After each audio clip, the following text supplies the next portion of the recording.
The machine had been silent for 10 minutes, and 34 men were staring at Emily like they were waiting to see whether she was about to embarrass herself or save an entire harvest. The planter stood in the middle of Santa Teresa Farm like a stranded ship, 40 feet of steel and electronics that was supposed to be the pride of the region. Instead, it was dead, not sputtering, not misfiring, just dead. The technicians had already opened every panel they knew how to open, and nothing had changed. Someone had flown in from Minneapolis 2 days earlier. Another engineer had driven overnight from Chicago. They all said the same thing in different words. The system made no sense anymore. The rows wouldn't lower, the hydraulic pressure kept locking, and every time the machine tried to cycle, it shut itself down like it was protecting something deep inside the system. And now everyone was watching the woman standing beside the wheel of the machine with an old metal toolbox at her feet. Emily Vasconelos could feel the silence pressing against her ears. She didn't move yet. If she rushed now, she would look nervous. If she hesitated too long, they would think she had no idea what she was doing. Somewhere behind her, a man cleared his throat. Another one muttered something that sounded like a quiet laugh. She didn't need to turn around to know who they were looking at. Gabriel Amram stood a few steps away with his arms crossed, wearing that expression he had been wearing all morning, the one that said this whole thing was entertainment. A few hours earlier, he had made sure everyone heard the terms clearly. If Emily fixed the planter, he would sell her the old ranch land for $30. $30 for land worth millions. But if she failed, she would sign a statement saying she had falsely claimed mechanical expertise and publicly apologize for trying to damage the Vasconelos name. Most people there knew exactly what the bet really meant. It wasn't about the land. It was about humiliation. Gabriel had already humiliated her once. This was simply going to make it official.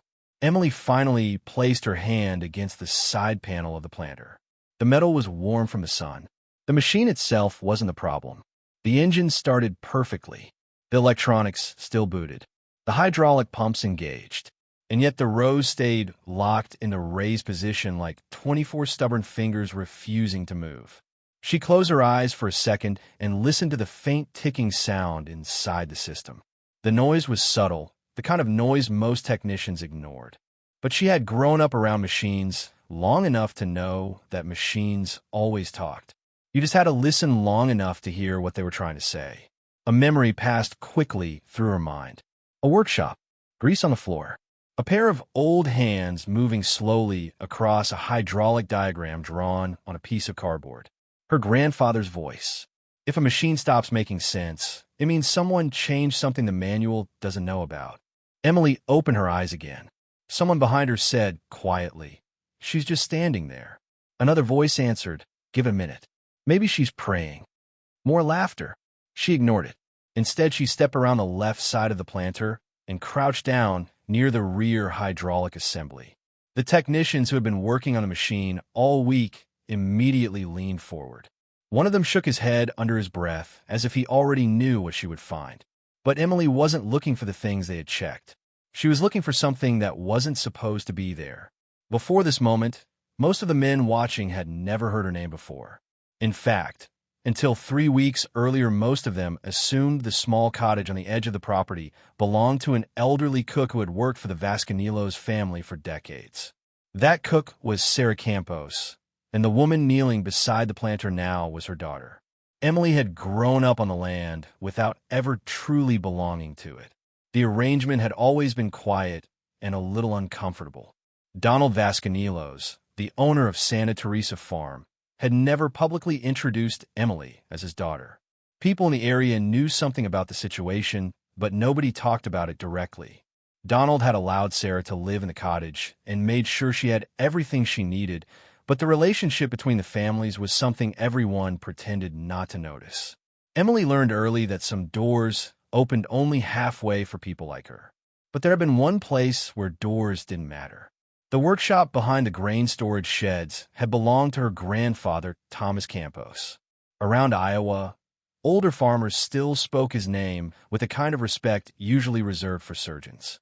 Thomas had the strange ability to hear a tractor engine for 30 seconds and tell you exactly which component had failed. He had never studied engineering formally. Everything he knew came from taking machines apart, making mistakes, and slowly building an understanding of how systems actually behave in the real world instead of how they behaved on paper. When Emily was 7 years old, he started letting her sit on a wooden stool in the corner of the shop while he worked. At first, she just watched. Later, she started handing him tools. By the time she was 12, she could disassemble small hydraulic assemblies by herself. And by 16, she understood something most technicians twice her age didn't. Machines rarely fail in the way the manual predicts. They fail in ways shaped by the people who have touched them before. Thomas died when Emily was 16. A stroke in the middle of a repair job. 3 days later, he was gone. Before the ambulance took him away, he squeezed her hand and said something she never forgot. "What I taught you doesn't live in books. It lives here." He tapped her forehead with a greasy finger. "And here." And he tapped the toolbox beside him. After he was gone, the workshop felt empty in a way Emily couldn't explain. At 21, she left Iowa and went to Des Moines to work in equipment repair shops. The first year was brutal. Most places didn't want to hire a young woman to work on heavy machinery. The ones that did usually expected her to fail quickly. But over time, the same pattern kept repeating. A machine arrived that nobody else could diagnose. Emily took longer than everyone else. She listened. She watched. She followed the logic of the system instead of the manual. And eventually the machine worked again. Slowly her reputation grew. People started calling her when problems got strange. But life doesn't care about professional momentum. At 25, she married a man named Marcus who sold agricultural equipment across the Midwest. 3 years later, a drunk driver crossed the center line on Highway 80 during a rainstorm, and everything Emily thought her life would become disappeared in a single night. Work became the only thing that kept her moving forward. Then the phone call came. Donald Vasconelos had collapsed in a soybean field and died before anyone could reach him. Emily returned to Iowa for the first time in 8 years. She didn't expect an inheritance. She didn't even expect recognition. She came back because her mother was alone. What she didn't expect was Gabriel Amram. Gabriel was Donald's distant cousin and the man who inherited everything when the will was read. The land, the machinery, the accounts, every acre of Santa Teresa farm. Emily's name appeared nowhere in the document. The cottage where her mother lived wasn't protected either. Gabriel announced calmly that the property would be cleared and the land replanted. Sarah Campos had 30 days to leave. Emily had tried to reason with him. She had offered to maintain the farm's machines in exchange for letting her mother stay. Gabriel laughed, and later that week he dragged her into the cooperative meeting and publicly announced that the cook's daughter believed she could manage equipment worth millions of dollars. That was the day he made the bet. Now the entire region had gathered to watch the result. Emily brushed dirt away from a narrow seam along the side panel near the rear axle. Her fingers paused. The seam wasn't part of the original design. She pulled 3 small latches in a precise sequence, and the panel swung open. The men behind her stopped talking. Inside the compartment was a compact secondary hydraulic circuit built from polished aluminum tubing and custom valves. It looked like something that belonged in an aircraft, not a farm machine. One of the engineers whispered quietly, "What the hell is that?" Emily didn't look up. She already knew the answer. Her grandfather had installed it 12 years earlier to stabilize planting pressure on uneven terrain. It improved efficiency dramatically, but required manual recalibration every 500 hours. Without that, adjustment pressure would build until the entire system locked. She reached into her toolbox and removed a pressure gauge. Behind her, the silence deepened as the first piece of the puzzle finally began to move. And Gabriel Amram, for the first time that morning, stopped smiling. Emily adjusted the pressure gauge slowly, and the needle jumped almost immediately, pushing far past the level the system was supposed to tolerate. Several of the technicians leaned closer without realizing they had stepped forward. Nobody spoke for a moment. Machines usually fail loudly, with smoke or broken parts that everyone could see. What Emily had just exposed was something different. The system hadn't broken. It had been slowly strangling itself. She wiped a thin film of oil from the brass valve with a rag and looked over her shoulder for the first time. The men standing there looked less amused now. Confusion had replaced the quiet smirks that had followed her all morning. But Gabriel Amarim was still watching with that same patient expression, the kind of man wears when he believes time will prove him right. "You found something?" he asked casually. Emily didn't answer immediately. She turned the regulator half a degree, and the pressure gauge dropped 10 bars instantly. A few of the technicians exchanged looks. One of them, a tall engineer with a Chicago company logo on his jacket, crouched beside her and stared at the custom valve assembly. "This isn't factory," he muttered. "No," Emily said quietly, still focused on the gauge. "It isn't." The man glanced up at her. "Who installed it?" Emily finally stood up and brushed her hands against her jeans. For a brief second, she looked toward the distant machine shed where her grandfather's workshop used to stand. The building had been replaced years earlier by a storage hangar, but she could still picture the old wooden door, the crooked sign that said Campos Repair, and the smell of oil and hot metal drifting across the yard on summer evenings. "My grandfather," she said. The engineer blinked once. "Campos." Another technician behind him straightened slightly. Even some of the farmers in the crowd shifted their weight as if the name carried a memory. Around Iowa, people who worked with machinery long enough eventually heard the stories. But Gabriel Amarim only shrugged.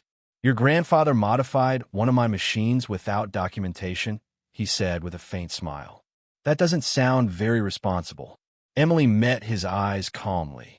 "It increased planting efficiency by 20% on uneven ground." Gabriel lifted his eyebrows slightly. If that were true, someone would have written it down. Emily didn't argue. She simply knelt again and removed 2 small bolts from the regulator housing. The silence returned almost immediately. She knew exactly what they were all thinking. They had watched trained technicians fail for 10 days. If she solved it now, it would change something none of them had expected to change.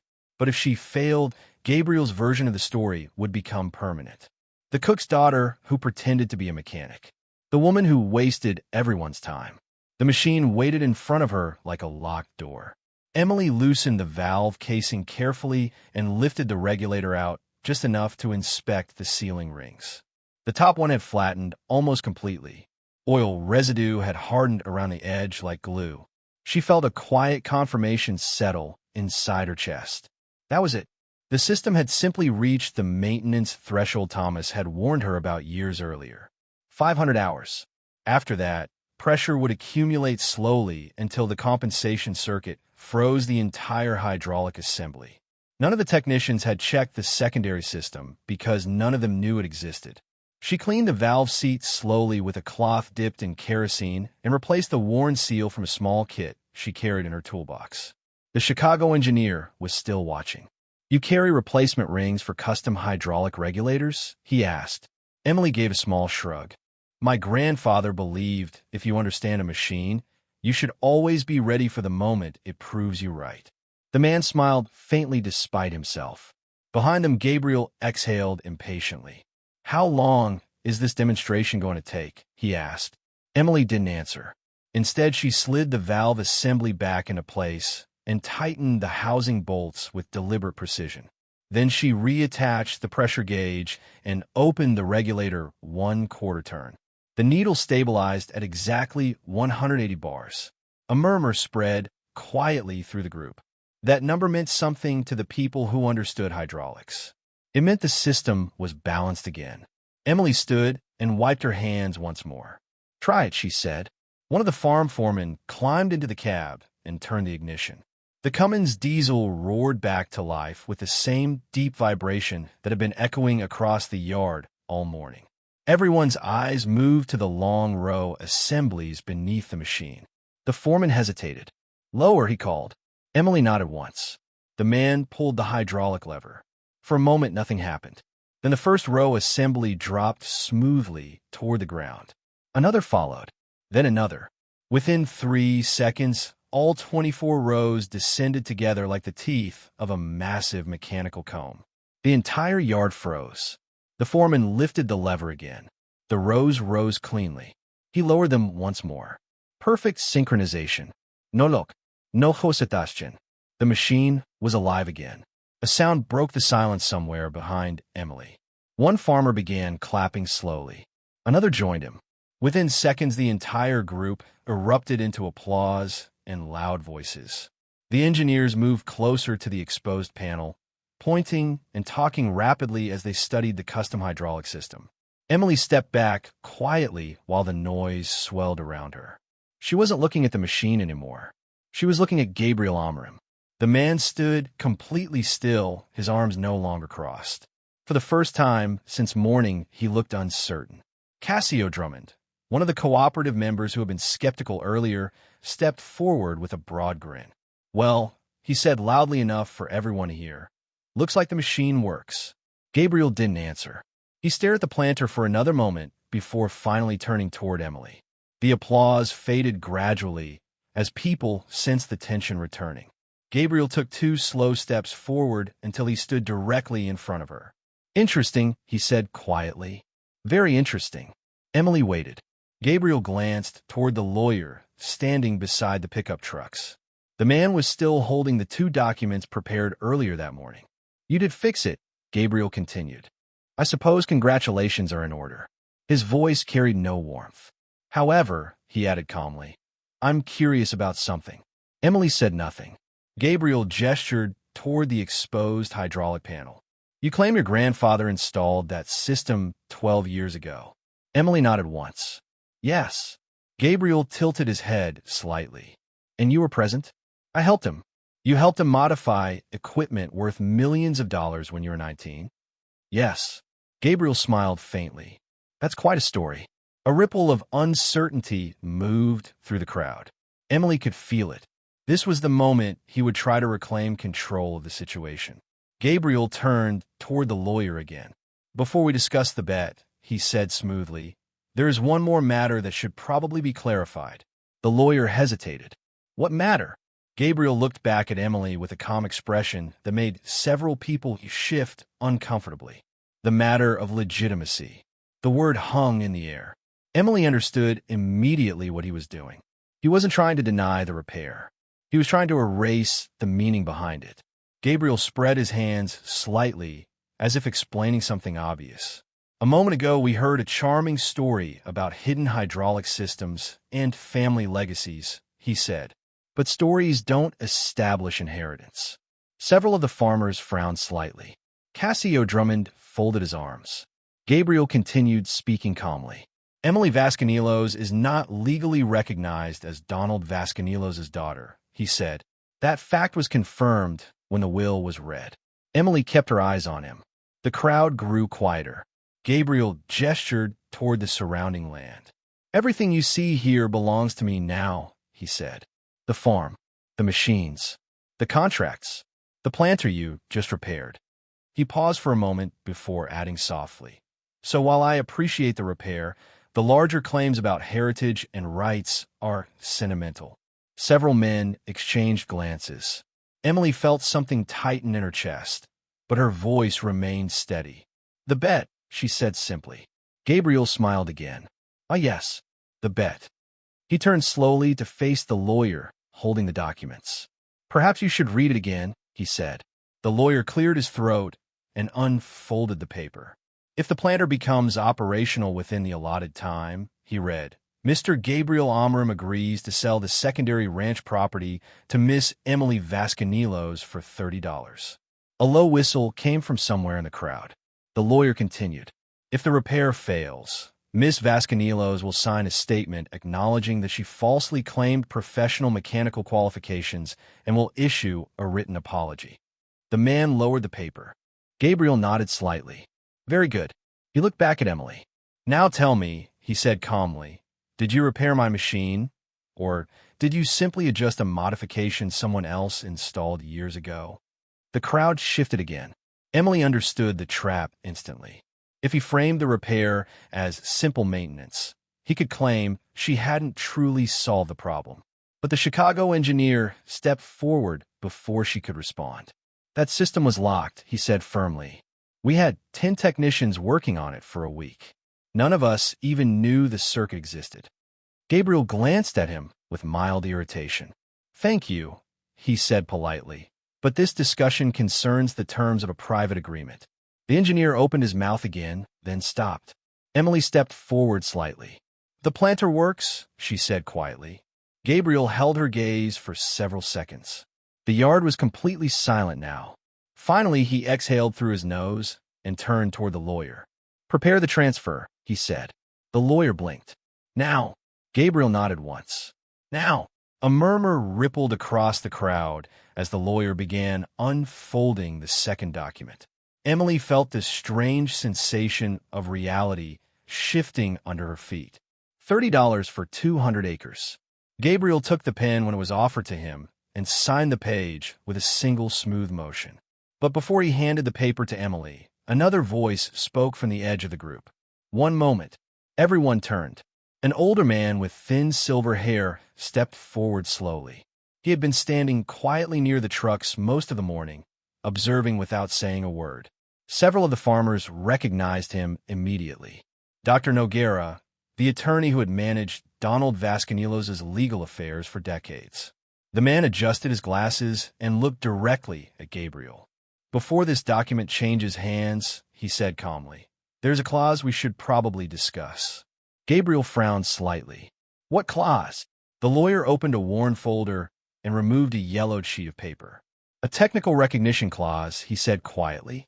And for the first time since the planner started working again, Emily realized the story might not be finished yet. For several seconds after Dr. Noguera spoke, nobody in the yard moved. Even the technicians who had been crowding around the open hydraulic panel slowly stepped back, as if they understood that whatever was about to happen had nothing to do with machines anymore. Gabriel Amram's expression hardened slightly, the way a man's face does when he suddenly realizes that a conversation he thought was finished is only beginning. "I don't recall any clause," he said carefully. Dr. Noguera opened the yellow document and held it between his fingers with the quiet patience of someone who had spent 40 years watching powerful men underestimate paperwork. "That is because the clause was never meant to be read under normal circumstances," he replied. His voice was calm, but carried easily across the yard. Several of the farmers leaned closer without realizing they had done so. Gabriel folded his arms again, though the gesture no longer looked as confident as it had earlier that morning. "Then perhaps you should explain why you're bringing it up now," he said. The lawyer glanced briefly toward Emily before answering. "Because the condition that activates it appears to have just occurred." A ripple of curiosity passed through the crowd. Emily remained still. She didn't know what the man was referring to, but she could feel the focus of the entire yard shifting toward her again. Dr. Noguera adjusted his glasses and began speaking slowly, as though each word had been waiting years to be said aloud. "In 2009, he said, Donald Vasconelos asked me to draft a supplementary legal instrument attached to his estate plan. It was not a traditional inheritance clause. It was what he called a competence clause." Gabriel frowned. "Competence clause?" The lawyer nodded once. "Yes." Donald believed that certain knowledge connected to the operation of this farm did not exist on paper. He believed it lived in the experience of the people who had built and maintained its machines. Several of the older farmers exchanged quiet looks. The name Thomas Campos hung silently in the air even before it was spoken. "Your grandfather," the lawyer continued, turning slightly toward Emily, "was one of those people." Emily felt her chest tighten, but said nothing. Dr. Noguera raised the document slightly. Donald was aware that Thomas had developed mechanical solutions over decades that were never formally recorded. Systems that improved efficiency, reliability, and productivity across the property. Donald also understood that if those systems were lost, the farm would eventually decline no matter who inherited the land. Gabriel shifted his weight impatiently. "What does this have to do with today?" he asked. The lawyer looked directly at him. "Everything." The silence returned immediately. "The clause states that if a direct descendant of Donald Vasconelos demonstrates unique technical knowledge originating from the Campos mechanical lineage, knowledge that materially affects the operation of the Santa Teresa farm infrastructure, then that individual must be recognized as a technical heir to the operational assets of the estate." The words hung in the air for several seconds before their meaning fully settled. One of the farmers whispered quietly, Technical error? Gabriel's voice cut sharply across the yard. That's ridiculous, he said. I inherited this property legally. Dr. Noguera nodded calmly. You inherited the primary estate. Yes. But Donald anticipated the possibility that the mechanical knowledge sustaining the farm might reside elsewhere. He gestured lightly toward the planter behind Emily. And today we have witnessed a demonstration of precisely the scenario he described. Gabriel laughed once, but the sound lacked conviction. You're telling me that because she adjusted a valve, she suddenly owns half my farm? The lawyer's tone remained even. I'm telling you that the clause requires recognition of technical inheritance rights tied to the operation of the property. Several of the cooperative members began murmuring among themselves. The Chicago engineer crossed his arms and nodded slightly as if the logic made perfect sense to him. Gabriel took a step closer to the lawyer. This clause was never mentioned during probate, he said. Because it was conditional, Dr. Noguera replied. Until someone demonstrated the knowledge Donald described, it remained dormant. Emily finally spoke. I didn't know about any clause, she said quietly. The lawyer turned toward her with a faint smile. That was the point, he said. Donald believed that if the knowledge truly existed in the family, it would reveal itself naturally when the right problem appeared. The crowd grew quieter again as people began connecting the pieces. The hidden hydraulic system, the locked planter, the only person who understood it. Cassio Drummond shook his head slowly with a half-laugh. Old Donald, he muttered. Gabriel looked around the yard as if searching for someone who would contradict the lawyer. No one did. Instead, he exhaled sharply and rubbed the back of his neck. So what exactly does this clause give her, he asked. Dr. Noguera answered without hesitation. Operational inheritance rights over agricultural machinery and infrastructure tied to the mechanical performance of the property. Gabriel stared at him. Speak plain English. The lawyer nodded. It means the estate must be divided. The words landed with the weight of a dropped hammer. Several farmers inhaled sharply. Emily felt the ground tilt beneath her feet again. Gabriel's voice rose slightly. Divided how? Dr. Noguera met his gaze calmly. Half the agricultural machinery, half the operational land assets connected to production infrastructure. Someone behind Emily whispered, That's 400 acres. Gabriel's face turned pale. For a long moment, he didn't speak. Then he looked at Emily again, but this time there was no mockery in his expression, only disbelief. You planned this, he said quietly. Emily shook her head slowly. No, she replied. I came here to ask you to let my mother keep her house. The honesty in her voice made several people look away uncomfortably. Gabriel ran a hand across his mouth and stared toward the planter again. The machine now stood silently behind them, its rows resting perfectly on the ground like proof that the entire morning had really happened. Finally, he spoke again, though the anger in his voice had softened into something closer to exhaustion. So Donald set a trap, he said. Dr. Noguera tilted his head slightly. He set a test. Another long silence followed. The crowd sensed that something deeper than property was unfolding now. Gabriel looked at Emily with an expression she had never seen on his face before. You know how to fix it because of Thomas, he said quietly. Emily nodded. Yes. Gabriel stared at the ground for several seconds before letting out a slow breath.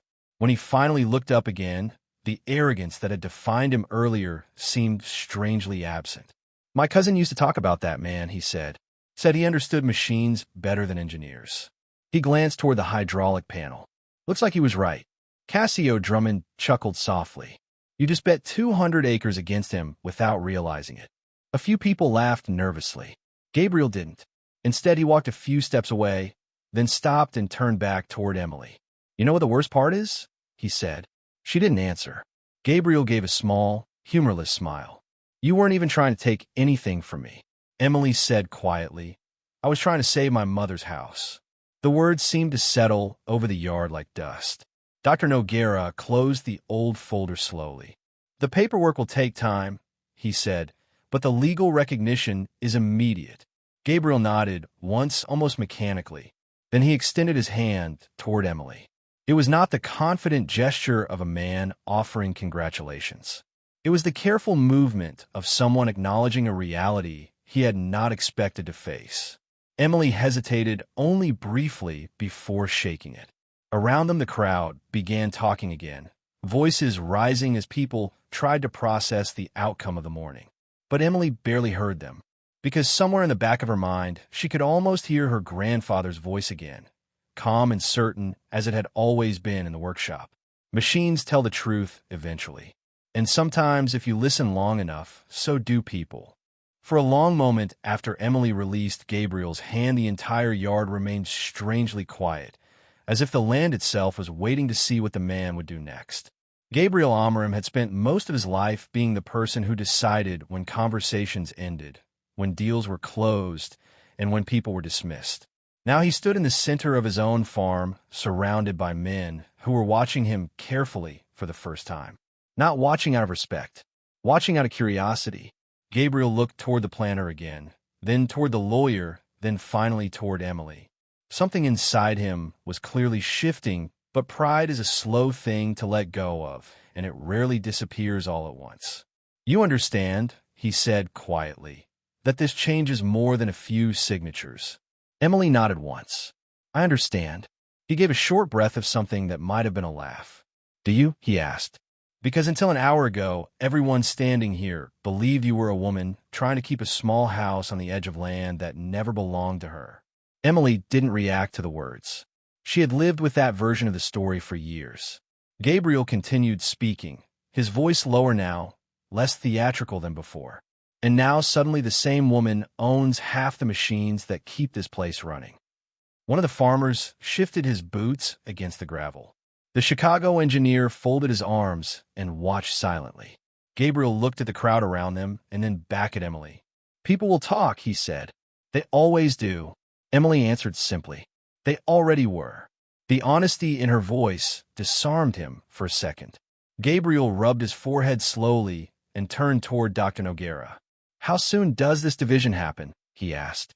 "Legally," the lawyer replied. "The recognition of technical inheritance begins immediately. The administrative transfer will take weeks, but operational authority can begin as soon as both parties agree."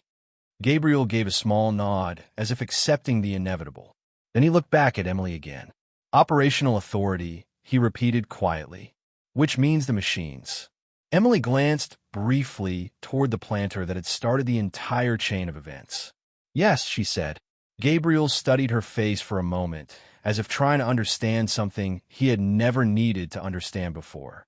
"You're not interested in selling?" he asked suddenly. Several people in the yard looked surprised by the question.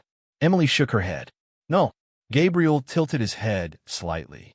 "Even after everything this place has done to you?" Emily thought about that for a moment. The cottage where her mother still lived at the edge of the property. The workshop that used to stand behind the grain sheds. The years of being present but never fully acknowledged. "This land didn't do anything to me," she said quietly. "People did." A few of the older farmers exchanged thoughtful glances. Gabriel looked down at the ground for a moment before giving a faint nod. "Fair enough," he said. Then he straightened his shoulders slightly, the posture of a man returning to a familiar role. "Well," he continued, "since we are apparently partners now, I suppose we should talk about what happens next." The word partners caused another ripple through the crowd. Emily said nothing. Gabriel gestured toward the planter behind them. "That machine should have been planting soybeans 3 days ago," he said. "Every hour it sits here costs this farm money." Emily followed his gaze toward the long rows resting against the soil. "Then we should move it," she said. Gabriel blinked once, then nodded slowly. "Yes," he said, "we should." The foreman who had been sitting in the cab earlier looked between them uncertainly. "You want it back in the field?" he asked. Gabriel glanced at Emily briefly before answering. "Yes."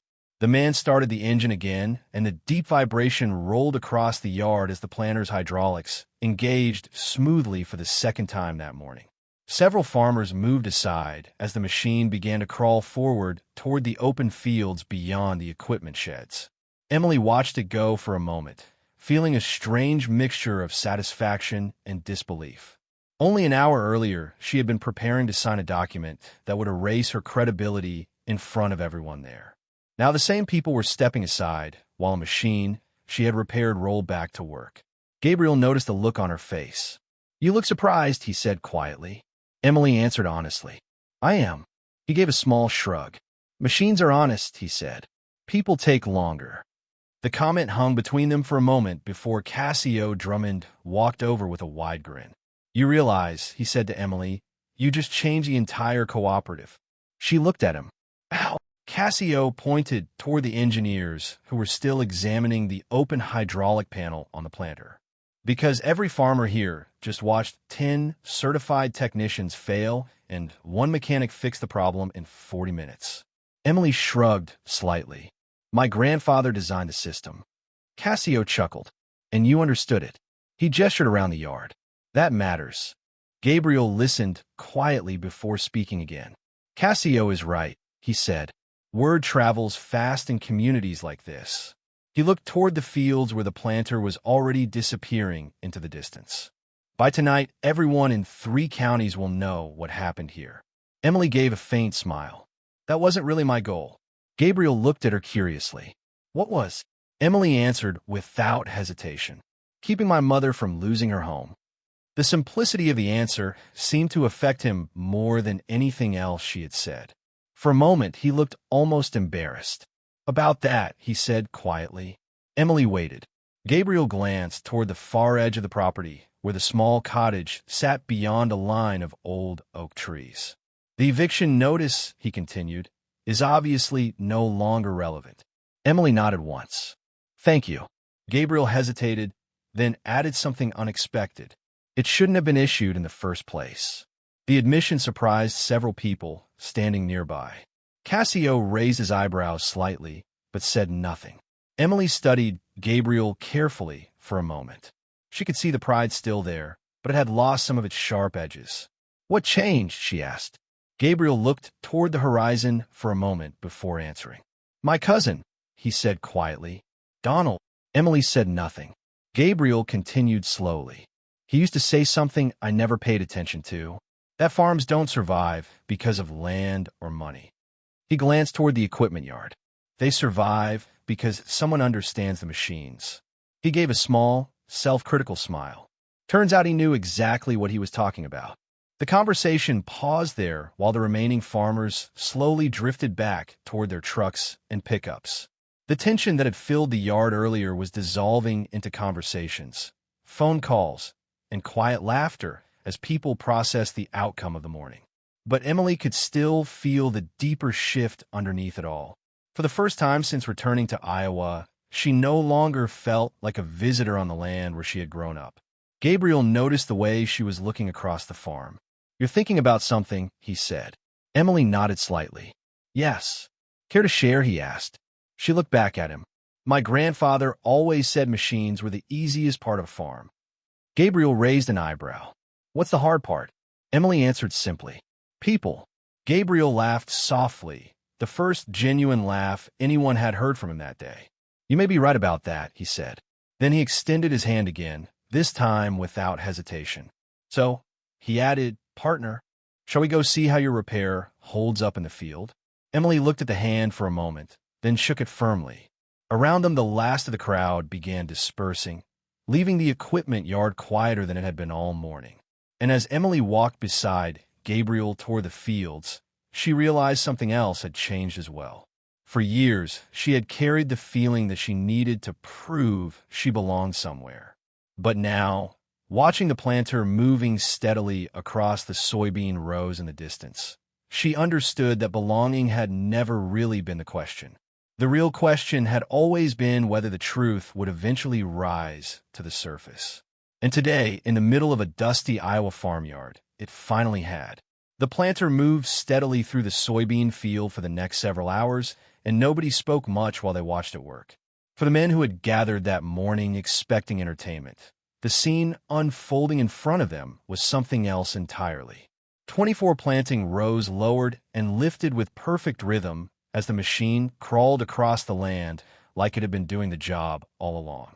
Emily stood beside the pickup truck near the edge of the field with Gabriel and the foreman, while the engineers took turns studying the telemetry on a portable monitor. Every few minutes, someone glanced toward her with the kind of quiet respect that had been missing earlier that day. Gabriel noticed it too. "You realize," he said after a while, "this farm has had problems with that planter for years." Emily looked at him. "Pressure drift?" she asked. Gabriel nodded. "Intermittent. We always blamed the terrain."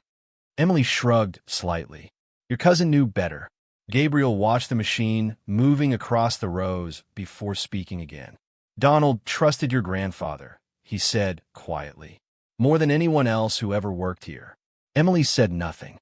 Gabriel continued, almost as if he were thinking out loud. "I never understood that when I was younger. I thought it was sentimentality." He gestured toward the field. "Turns out it was strategy." Emily gave a small smile. "My grandfather used to say machines tell you who actually knows what they're doing." Gabriel laughed under his breath. Then today was very educational. The foreman walked over from the monitor station and wiped his hands on his jeans. "Pressure holding steady," he reported. "Cycle times are perfect." Emily nodded. "It will stay that way as long as someone recalibrates that regulator every 500 hours. The man looked surprised. "You serious?" Emily nodded again. "Yes." The foreman glanced toward Gabriel. "We should probably write that down somewhere." Gabriel shook his head slightly. "No," he said. "We should probably remember it." The three of them stood quietly for another moment while the machine continued its work across the rows. For Emily, the sight carried a strange calm with it. The tension that had been sitting in her chest since she returned to Iowa finally began to loosen. Gabriel eventually turned toward her again. "You'll need an office," he said abruptly. Emily blinked once. "An office? Operational authority means operational decisions," he explained. "Machines, repairs, maintenance schedules. That sort of thing usually requires paperwork." Emily smiled faintly. "I've spent most of my life avoiding offices." Gabriel shrugged. "You may have to make an exception." The suggestion lingered in the air between them for a moment before Emily asked quietly, "Why are you accepting this so easily?" Gabriel looked toward the horizon again before answering. "Because the alternative is pretending something didn't happen when 30 witnesses saw it happen." He paused briefly before adding, "And because Donald would never forgive me if I ignored a system that actually works." Emily studied him carefully. She could still see the proud man who had dragged her into the cooperative meeting a few weeks earlier. But something about the way he carried himself now suggested that the experience had forced him to reconsider a few things. "You change your mind quickly," she said. Gabriel smiled slightly. "No," he replied.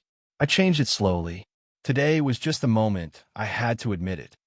Late that afternoon, the planter finished its final pass across the field and rolled back toward the equipment yard. The small group that had remained nearby watched as the foreman shut down the engine and climbed down from the cab. "Runs better than it did before," he said. The Chicago engineer nodded. "That compensation circuit is brilliant," he added while gesturing toward the side panel. "Whoever designed it understood terrain load better than most manufacturers." Emily glanced briefly toward the horizon again. "My grandfather spent 40 years fixing machines that failed in those conditions," she said. Eventually, he started building solutions instead. The engineer shook his head with admiration. "That man should have been famous." Emily smiled faintly. "He didn't want to be." The sun had already begun lowering behind the fields by the time the last of the farmers started driving away. Several of them stopped long enough to shake Emily's hand before leaving. Others simply nodded respectfully as they climbed into their trucks. The quiet that followed felt very different from the tense silence that had filled the yard earlier that morning. Cassio Drummond approached Emily just before he left and gave her a friendly pat on the shoulder. "You're going to make a lot of people uncomfortable," he said. Emily raised an eyebrow. "Why?" Cassio grinned. "Because you prove competence is harder to ignore than gossip." With that, he climbed into his truck and drove off toward the highway. Gabriel watched the dust trail disappear before turning back toward Emily. "He's not wrong," he said. Emily shrugged. "People will get used to it." Gabriel gave a small smile. "Maybe." They walked back toward the equipment shed together while the foreman and the remaining workers finished parking the machinery for the evening. When they reached the edge of the yard, Gabriel stopped walking. "You should go see your mother," he said quietly. Emily looked at him. "I was planning to." Gabriel nodded once. "Tell her the cottage stays exactly where it is." Emily held his gaze for a moment before answering. "I will." The small house sat at the far edge of the property, just as it always had, surrounded by a patch of garden that Sarah Campos had maintained for decades. When Emily stepped onto the porch, her mother was already sitting in the old wooden chair, watching the sunset. "You're late," Sarah said gently. Emily laughed softly and sat beside her. "It's been a long day." Sarah studied her daughter's face carefully. "Something happened," she said. Emily nodded slowly. "Yes." Sarah waited quietly. Emily took a breath and began explaining everything that had unfolded since morning. The broken planter, the bet, the repair, the clause in the will, the division of the estate. Sarah listened without interrupting, her expression calm but thoughtful. When Emily finished, her mother simply reached over and squeezed her hand. "Your grandfather would have liked that," she said softly. Emily felt her throat tighten slightly. "I think so too." They sat quietly together for several minutes while the evening light faded across the fields. Finally, Sarah spoke again. "What will you do now?" Emily looked toward the distant machinery sheds where the lights were beginning to turn on one by one. "Fix things," she said. Sarah smiled gently. "That sounds familiar." Emily laughed quietly. "It's the only thing I've ever been good at." Over the next several months, Santa Teresa Farm changed in ways that nobody in the region had quite expected. The division of operational authority created an unusual partnership between Emily and Gabriel, but the arrangement quickly proved effective. Gabriel focused on contracts, crop strategy, and finances, while Emily reorganized the entire maintenance system across the property. Machines that had been repaired only after breaking down were now inspected regularly. Hydraulic systems were recalibrated. Electrical failures were traced before they became disasters. Within a single harvest season, the cooperative reported fewer mechanical interruptions than they had seen in years. Word spread quickly beyond Iowa. Other farms began calling Emily for advice about equipment problems that had never been properly solved. Some of the same technicians who had laughed quietly the morning she first approached the planter returned later, asking if she would show them how the compensation system worked. Emily never refused. The biggest change came the following spring when a group of local women arrived at the equipment shed asking if she would teach them the basics of agricultural mechanics. Emily hesitated at first. She had never considered herself a teacher. But the request reminded her of something her grandfather had once said while handing her a wrench for the first time. Knowledge that stays locked in one person eventually disappears. So she agreed. By summer, the old storage building behind the equipment yard had been converted into a small training workshop where a dozen women from surrounding towns were learning how to diagnose engines, repair hydraulic systems, and weld-damaged equipment frames. Gabriel funded the renovation without hesitation. "Call it an investment," he said when Emily asked why he was helping. "This farm clearly benefits from people who know what they're doing." One afternoon, nearly a year after the day the planter broke down, Gabriel stood beside Emily watching the latest group of trainees working on a disassembled combine engine. "You know," he said thoughtfully, "if someone had told me 12 months ago that this place would become a mechanical school, I would have laughed." Emily smiled. "Machines change things." Gabriel shook his head slightly. "People change things," he corrected. Emily glanced toward the workshop where the students were arguing over a wiring diagram while laughing loudly. Then she looked across the soybean fields stretching toward the horizon. "Maybe both," she said. And somewhere in the quiet rhythm of engines being repaired and fields being planted, the legacy of a man named Thomas Campos continued exactly the way he had always intended. Not in books, not in speeches, but in the steady hands of people who understood how to listen when machines finally decided to speak.